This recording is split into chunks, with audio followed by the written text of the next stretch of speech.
वर्षांनी मी staff nurse आहे. या कम्युनिटीला जॉईन झाली की माझं वाढलेलं वजन वाढल्यामुळे छोटे मोठे हेल्थ इश्यू चालू झाले होते. मी बीटीसीला पार्टिसिपेट केलं आणि पहिल्या 3 महिन्यात मी 14 किलोचं फॅट लॉस केलं. जसं फॅट लॉस झालं तसं माझी एनर्जी लेव्हल पण भरपूर वाढली.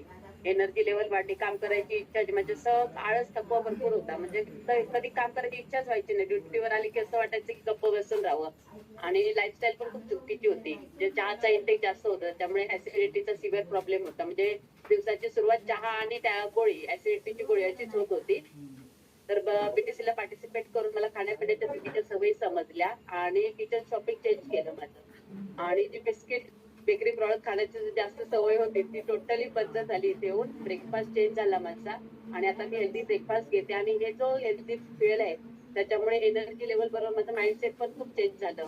ते इरिटेशन म्हणजे खूप इरिटेबिलिटी होती बॉडीमध्ये. म्हणजे मन मन कधी शांतच नसायचं.